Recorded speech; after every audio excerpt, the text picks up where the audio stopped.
6 decades in showbiz, 33 gold records to his name, 100 million albums sold. A real music legend is with us. Donny Osmond, hello. James, how are you? Absolute pleasure. Nice to see you. I've been seeing your posters everywhere. It's nice to finally meet you. Well, it's nice to have the posters everywhere. Tell everybody I'm back in town. Actually, I'm coming back in town at the end of the year. And it's nice that they're letting you fly into Heathrow again now. Yeah, I guess you know the story. I was banned years ago. They didn't let me to, they didn't allow me to fly into Heathrow because I think the year was 1973, 72, something like that.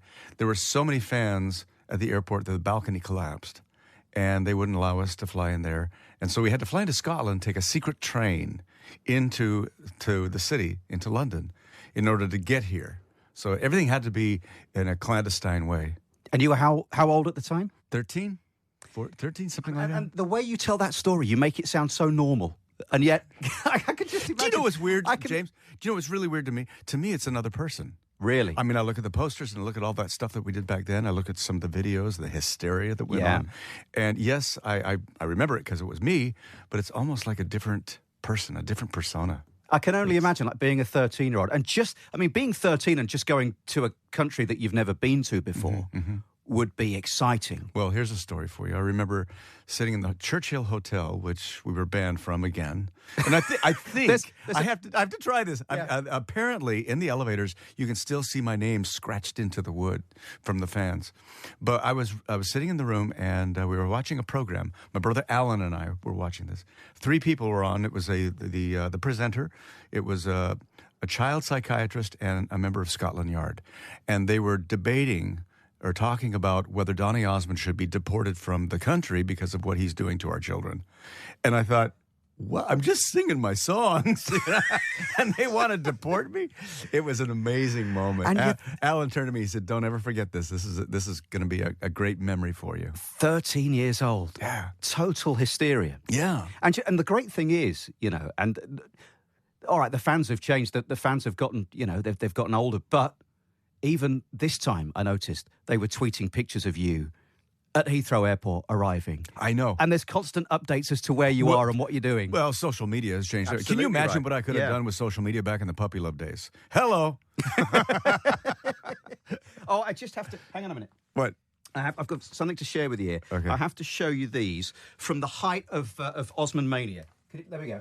Oh, my goodness. Look at that. Oh, my goodness. There's a magazine there that was very, very popular with teenage girls especially. There's a pull-out poster of you in the middle there. Yeah. So how old would you have been there, do you think? That was 13, 14, something like that. Yeah. Yeah. Wow. Again, that's somebody else to me. Is it really? Yeah. It's really strange. And, all right, if I could have told you then, that version of you, that you'd still be performing 50 years later, what would you have said? Well, I was hoping I'd be doing that, but you always. Well, it was always a lifetime thing for you. I didn't know that it would be. Well, obviously, it's not as big as it used to be back in the 70s because the manias. We've all grown up a little bit. But what's interesting in my Vegas show, the demographics are kind of wide and varied because, yes, granted, predominantly it's the puppy love generation. But I see young kids there. Guys are now coming to my shows. And the little kids, they know me from things like Mulan. I'm Captain Shang in the Disney movie Mulan. And I was the first masked singer. I started that whole franchise. And winning Dancing with the Stars, or Strictly, as you call it over here. And Joseph and the Amazing Technicolor Dreamcoat. It's opened up such a broader demographic that, and of course with YouTube and everything, younger kids know who I am. And the parents or the moms are bringing their daughters to the show. It's really interesting what's going on right now. I think the UK fans actually, all right, there were a lot of screaming teenagers in the crowds, but they actually appreciated your music as well. It's interesting you should say that. I have a different image over here than I do in the States. In the States, I'm more of a presenter, television presenter, a personality, an entertainer, whereas here, predominantly, it's about the music. And granted, the Puppy Love and 12th of Never and all that stuff is when I was a little teenager. But even the newer music now, this new album, by the way, is new generation. They in fact, I do a request segment. It's called the request segment in my Vegas show, and I'm bringing it here. I'm going to expand it much bigger than here in the UK because I don't have the time constraints. but anybody in the audience can pick any song I've ever recorded on any album. How many albums are there? 65. 65? Yeah, I put all 65 albums up there, and they can pick any album and any song, and we do it. So the other day, this little, I think she was 8. She was like about third row back, and she raised her hand and said, "Will you sing Life After Loneliness?" It's a song I wrote about Justin Bieber on the new album. When he released that Lonely video, I wrote a song called Life After Loneliness. And I thought, isn't that cute? Her mom's prompting her to say that. I brought her on stage. And James, she knew every word, every lyric, and everything about the song. Yeah. It was her favorite song on the album. That's incredible. It is incredible. Yeah. Yeah. And how do you remember that amount of songs? I don't. There are times. I don't know. There are times where I just, did I ever record that song? You know, and sometimes the fans in the audience, they'll prompt me with the lyrics and everything. One of my friends saw you in Vegas, and they said that they were surprised there was a rap in the show. Oh, you heard about the rap? I heard about the rap. You want to hear a little bit of the I'd rap? love to hear a bit. It all began back in Utah. I was 4 years old. Started singing with my brothers, and the sound was like gold. So my folks took a leap and said, "What the hey? We got to get these monsters out to California." And it gets faster and faster. 10 minutes long. No way. 10 minutes. It gets Really? so fast. And everything I talk about, everything I'm saying, you see on the screen. So it's not just a rap. It's everything I've done, and it's 10 minutes of data overload. What were you? Were you 5 when you were on the Andy Williams? I was 5, yeah. 5 years old. See, I remember nothing about being 5. Do you remember that performance? I vividly remember it. You do? Oh, yeah. I remember these 3 boxes. They said these things on the boxes are lenses, and there's little red lights. They're called tally lights. If that box has a tally light on, that means a lot of people are watching you. I didn't compute that. I'm 5 years old. Yeah. I see 200 people in the recordings in the television studio. I think that's all that's watching me, right? Until Andy went on Christmas tour right after that show aired. I didn't go on the tour, but the whole audience says, "Where's the Donny Kid? We want to see the Donny Kid." So I don't know how he did it, but he talked my mom into putting me on a plane from Salt Lake City to Chicago, and I made my debut. He introduces me. I come out on stage. The spotlights blind me. I have no idea how many thousands of people are in the audience, right? I finish my song. Thunderous applause. Flash bulbs. Back then it was flash bulbs. Scared me half to death. I ran off stage. and I vividly remember this. Andy was saying, "Donny, come on back here. All this applause is for you." And I thought to myself, you got to be kidding me. I got to do this the rest of my life. This is unbelievable. So I went out, took a bow, and the bug bit. And that's when it bit. That was the moment. And then you couldn't wait for the next one. Yeah. What was it like working with Andy? He was my hero. You know, he's the one that, and it still is to this day. In fact, in this new show, I wanted to sing Moon River as a tribute to him. Not just sing it, but I want to do a duet with him. So I found the highest resolution of him singing Moon River, and I sing a duet with him for this song. And I do a retro of my first appearance and a couple of appearances with Andy and myself. It is so sentimental. It must be quite emotional for you. So obviously, that was the guy responsible for starting your career, and there you are up on stage in front of singing to it every night. Every night. I mean, I do it. Every night I sing this. Yeah. But every night it's pretty special because I look up at this screen and I'm singing with the man who gave me my break. That's incredible. Yeah. I mean, you were the. I'm not going to say you were the teen idol, and I just wonder. Go ahead and say it. I don't mind it. No, but it's true. But I wonder, because you grew up in that world, whether you had any teen idols of your own. No, not really. No? No, because I was in it. David Cassidy was on the magazines, Sean Cassidy, you had Bobby Sherman, you had all these other, but I never really knew them because I was always on the road rehearsing and stuff like that. And eventually, I hope everybody takes this the right way, eventually that drove me crazy. Did it? Yeah. Because as popular as I was, as the teen idol on those magazines, when I grew up and everybody else did, they kind of left me as yesterday's dinner. I was old stuff. But they didn't realize in their mind, and it's human nature, I grew up too. Yeah. So they're 18, 19 years old, and what they liked at 13 is kid stuff. So it took me a long time to break out of that and And I think a lot of it had to do with everybody else was growing up, and eventually they wrapped their arms around the past and say, yes, I used to like it. It's okay. I grew up. But an interesting dynamic takes place, and it happens to me too, or happened to me too, is that, all that's for kids, until we all grow up and we realize, it's okay to look back. In fact, Puppy Love is the 4th song in the set list, and I treat it with respect. Mm-hmm. Because I used to get a cheap laugh, I would say, that part, someone help me, please. I would stop the band and said, all the guys are throwing up right now. And we'd start again. And it would get a laugh, a cheap laugh. But something happened to me, James, years and years ago when I started doing Soldier of Love, when trying to break into the new thing. And I didn't do Puppy Love in the set list because I wanted to get away from it. And the audience members, sing Puppy Love, sing Puppy. And it drove me crazy. So finally, in the middle of the show, I just stopped the band. I stopped the show and I said, you want Puppy Love? You got Puppy Love. And I turned around to the band off mic and I said, guys, give me a heavy metal version of Puppy Love. And the band said, yeah. I said, and I call it Puppy Love. And I'm screaming, falling on the stage, and everybody's kind of like, Merrill would have loved that. Exactly. But then what happened is after the show was over, I was walking out the stage door to get on the bus. This fan grabbed me, and she said, why did you make fun of Puppy Love? And in a very cocky way, I said, well, it's my song. I can do whatever I want to do with it. And then she said this, you may have had a hit with Puppy Love, but that song was a big part of my childhood memories, and you have no right to mess with my memories. Yeah. And she was right. And I stopped, and I realized, no, this song doesn't just belong to me. It belongs to everybody else. So I treat it with respect. It's one of those songs that you hear it and it just takes you straight back to that summer of 72. It does. Number one over here. Do you remember? Was that a big deal for you when it got to number one? Of course it was. You bet it was. But in the UK? Oh, absolutely. Yeah. When you get a number one record, it's kind of like, wow, this is awesome.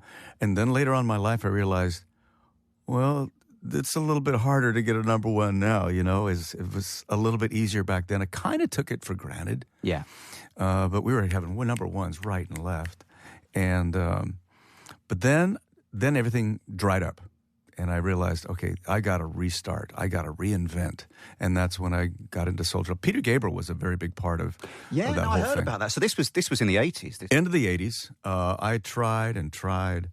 And I'll give you the full story. Yeah. 1983-ish. Okay, so in between, you'd gotten married, obviously. Yeah, married in 78. Yeah. And by the way, we're celebrating 45 years next month. Congratulations. But in around 83, is that when Thriller came out? Around 83? Like yeah. That? So Mike and I were talking, and I was one of the first ones to hear Thriller. Oh, I was going to talk about that, yeah. It was unbelievable. And I turned to Mike, I said, Mike, how do I get back on the charts? And he said something to me that just offended me. He said, Donny, you got to change your name. Because your name, quote, your name is poison. And I walked away, that was very offensive. Fast forward 1989, radio stations all over the United States started playing Soldier of Love because they loved the record, but they were afraid to say it was Donny Osmond because the image and all that stuff. Mike was right. It became a hit record, and then they found out it was me because my name didn't get in the way.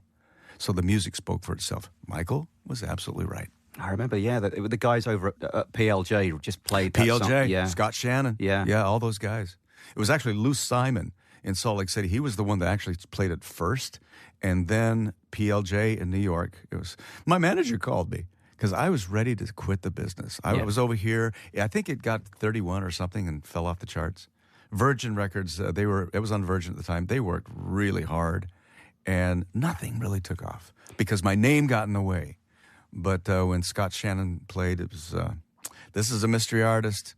And we're not going to tell you who it is. So my manager calls me. It's 1988, Christmas of 88. He said, Donny, I got some good news and bad news. I said, I don't need any bad news right now. Give me the good news. He said, the good news is you have a hit record on the number one station in the number one market in the United States. I said, what? What could be bad news? He says, nobody knows it's you.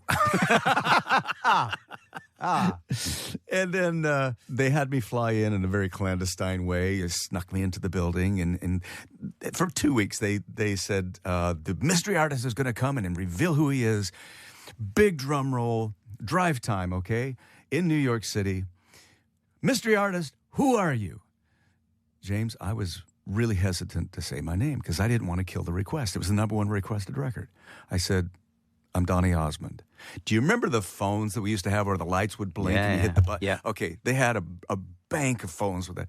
They all started lighting up. Wow. And it was from that moment on, I just didn't look back. I have all the different stations, the P1, P2, and P3 station areas, they did the same thing. And it just took off. I mean, you say that you were at one point you were close to giving up. Right then. And you know what? A lot of people would have. You know, a lot of people have said, you know what, actually, I've had a great career. I've had a string of hits. I'm gonna knock it on the head. We'll call it a day. Mm-hmm. What kept you going? Well, my wife, number one, she says, I believe in you. And I had, don't take this the wrong way. This is not an egotistical statement, but I knew I had talent because I knew I could sing. I could sing it. In fact, James, I would record demos for people. I did a demo for Diana Krall. David Foster called me up and said, I need you to sing this for Diana because I love the way you sing. I said, well, can you help me out? He said, nah, the image thing is getting in the way. I said, gee, thanks a lot, David Foster. But I would do demos for people just to sing, just to get my name out there. And that's humbling after you're selling out arenas and all this stuff, and then you can't get a record deal overnight. And that really wreaks havoc on your personal psyche. But I still believed in myself. I said, something's got to work here. And you just it's a 4-letter word. It's called work. You just keep forging ahead with a lot of work. And every show I do, even in this tour, okay, I leave everything on stage. I love the request segment because I do everything, including the songs that I can't really stand. I did an album called Disco Train, okay? It's one of the worst albums I've ever done. No, it's actually the worst album in musical history, okay? And sometimes people will ask for that, and I'll do it because it's fun. Yeah. It's retrospect. They're it's part of my history. Absolutely. You know? Exactly. You spoke briefly about Michael Jackson, and I asked you before about, obviously, who your teen idols were. And I guess perhaps the fact that you didn't have any was perhaps because you were friends with a lot of these people. I mean, you knew a lot of the people. Not really. Because, I was friends with Mike, but we'd talk to each other every once in a while on the phone. But I was always rehearsing. I was always touring. I was always working for the next show, the next record. I was always in the studio with my brothers. I never really did a lot of socializing with other celebrities. You'd think it'd be that way. Yeah. But, we'd run into each other as comrades, so to speak, as celebrities, as recording artists. But I never really hung out with them because I was always in the rehearsal hall, always working for the next thing. I must just mention Elvis, who's obviously still one of our listeners' absolute favourites, and the stories that you tell about sometimes with Elvis, it's just... He absolutely adored my mom. When he lost his mom, my mom became his surrogate mom. I got a funny story for you. So one day he called the house to talk to my mom, and my brother Jay, the one just next door to me, picks up the phone. He says, hello. And he hears, is your mother there? I said, yeah, who's calling? He says, this is Elvis. He didn't put two and two together. He said, hey, Mom, some guy named Elvis is on the phone for you. It's Elvis Presley. But I remember I was 14 years old when I first met him. We were opening up at what was called the International at the time in Las Vegas, became the Hilton, and now it's the Westgate. But he had performed his last show, or a closing night, I should say, and I was there. I was watching it because we're opening up the next day. So I'm in his dressing room, and his show was just unbelievable. This is why he was called the king of rock and roll. Ronnie Tutt on drums. The band was just amazing. And so 10 minutes before the show starts, the door opens up. Elvis Presley walks in, and he says, hi, everybody, I'm Elvis Presley. And I remember, I'm 14. I remember thinking to myself, yeah, we know that. You don't need to introduce yourself. You don't need it. Yeah. But he was so humble. And he was just the nicest guy. He would give us all these flowers, all these roses in the shape of a guitar every time we opened up at that hotel. Oh. and just the nicest guy. From somebody that had been in the business, obviously, a fair while longer, did he give you advice? I know, didn't he help you pick some outfits out as well? No, he didn't. No, we just had the same designer. Bill Ballou was his name. Right. And we had the same outfits, the jumpsuit with the high collars and stuff like that. Yeah. So that was the tie-in. I don't remember him giving advice. He was just the really nicest. Good luck tonight, you guys. Just go knock 'em dead, you know. I love that. He used to call the house. Yes, he would call us. That's amazing. And you spoke about your mum, but I actually, do you know what? I found something out and I didn't know this, but I have a newfound respect for your dad now. Yeah. For sticking up for you in front of Frank Sinatra. Oh, do you have time for a story? I need to hear, honestly, 100%. This is a cool story. So, 1968, we're opening up for Nancy Sinatra. It's her debut appearance. It's opening day, and we have the dress rehearsal. The only person allowed in the audience is Frank with his security guard. So everybody's nervous. The stagehands are running up on stage and they're dropping the F-bomb, right? I'm 9, 10 years old, something like this. My dad is watching this. He said, my little boy is being subjected to this kind of language. He blew a gasket. He went out into the audience and proceeds to rip Frank Sinatra apart. His security guards were just about ready to pounce on him, and Frank says, let him speak his piece. So, you know those moments where the words just come off your tongue, you know? It was that moment. And Frank and my dad ripped him apart, walks away. We do all of the rehearsals and everything like opening night. Goes great. The next day, my dad is backstage left setting props. This guy walks up behind him, Guido, whatever his name is, you know? And he says, hey, are you Judge Osmond? He turns around and says, yeah, who wants to know? He says, Frank's got a little present for you. Reaches in his coat pocket like he's going to pull out a gun. He pulls out an envelope. He said, Frank wanted you to have this. So he gives it to my dad, who walks away, opens it up. Now remember, this is 1968. The value of a dollar is a lot different than it is today. $1,000 cash with a handwritten note from Frank apologizing for not taking care of the situation. Now, here's the crime. My dad puts the money in his wallet and throws the letter away. Can you imagine how much that would be worth? The value of that on eBay? Hello. My dad told me this. Give the cash back, keep the note. This is the classic. This is the best part of the story. My dad, he told me this on his dying bed. Yeah. I said, Father, why didn't you tell me this story before now?